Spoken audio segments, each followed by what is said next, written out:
Hi, and thanks for tuning in to watch this presentation.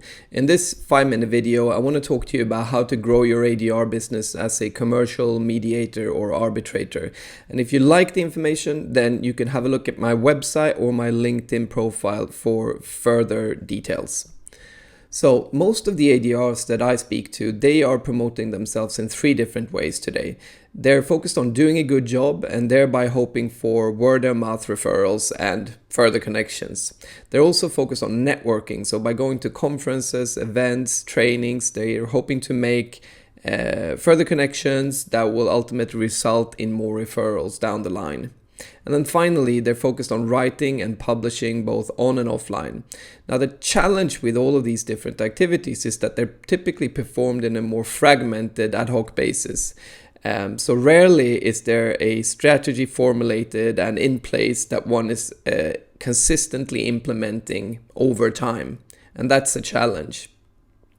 The reason why that is a challenge and why that limits you is that it takes time to see results. So irrespective if you're doing the right type of activity or the wrong type of activity, chances are that it will take you a while to realize whether the activity was good or not. And that has an ancillary effect in limiting your future possibilities, because not only will it reduce the amount of money that you're able to make from your activities, but it will also limit your future options.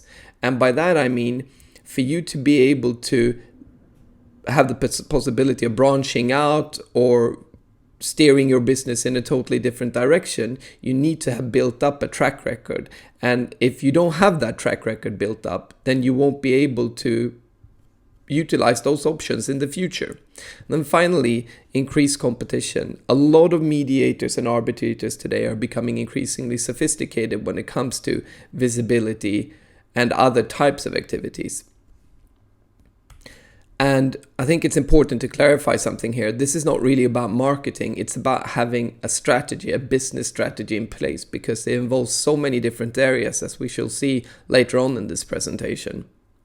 So some of the common objections that I typically hear is that I already know everybody, so there's no point for me to do everything.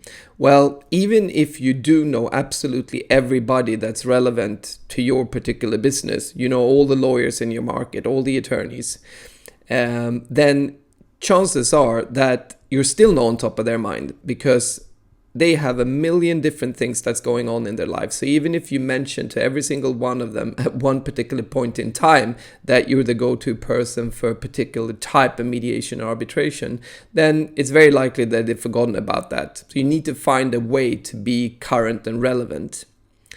And then also, I'm hearing a lot about I'm already doing everything. And I haven't actually come across anyone that's actually doing absolutely everything. But even if you are doing absolutely everything, then it's very likely that you're thereby not spending enough time focused on the activities that actually matters. And then finally, I've already spent money, so there's no budget. Well, typically what happens if you have a more fragmented approach is that you will spend money on websites, on trips, etc., etc., where you actually should be focusing your efforts and your investment into your business on a set number of activities that actually make more sense in terms of generating a bigger caseload for you. And the way you should look at this is not only be focused on part of your ecosystem, you should be looking at the full ecosystem. And by that I mean, most mediators and arbitrators focus their attention on the lawyers and attorneys and the panels that are referring business. Now, that's also where you see the most amount of competition. But underneath the waterline, there's a full uninhabited ecosystem. So you want to approach the full ecosystem to actually get the most results, the best results. And the way you get started with this is having a look at your ecosystem. And again, not only above the waterline, but also below the waterline. So who are the attorneys? Who are the lawyers? Who are the panels that are the most relevant to your type of business? And not only looking at one side of the coin, obviously both sides, so the plaintiffs and the defendants. And then once you've mapped your full ecosystem, including all these panels and lawyers, and also organizations, associations, and other entities that are part of this network. Then you move on to looking at how you best reach them. So this can be by meeting them in person at conferences. It can be by reaching out via phone, via email. Map all the different ways that you can interact with these individuals and all the different ways that you can be visible to them. And then once that is done, you look at the best ways of communicating with them. What type of messaging should you have? You want to make sure that it's a message that resonates with your target audience.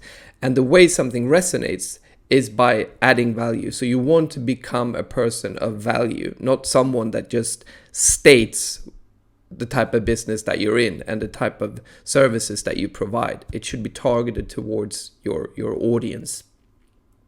And there's a number of different areas that you can do this in. I've listed 5 here, but there's more. So you can look at how you communicate, what type of content that you publish.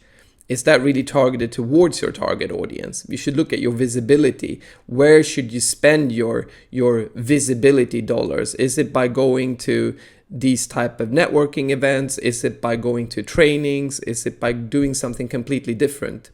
And you also want to make sure that you map out your entire network, your most immediate network, but also contacts that you have which are further out of your circle of contacts, and look at how you can connect with them, how you can make the most out of those relations.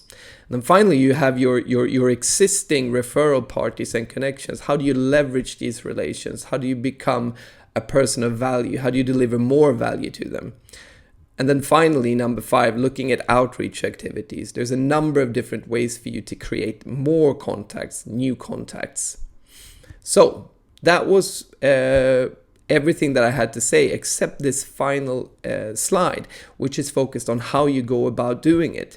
Now, once you've identified all of the different activities that make sense, you shouldn't just focus on one of them at a time, because if you do so, chances are that it won't produce a lot of results. So once you've identified all the different channels, all the different activities, and you have the right messaging and you've identified the right individuals, then you want to make sure that you execute that strategy consistently over time. And when you do that, you will see a compounding effect.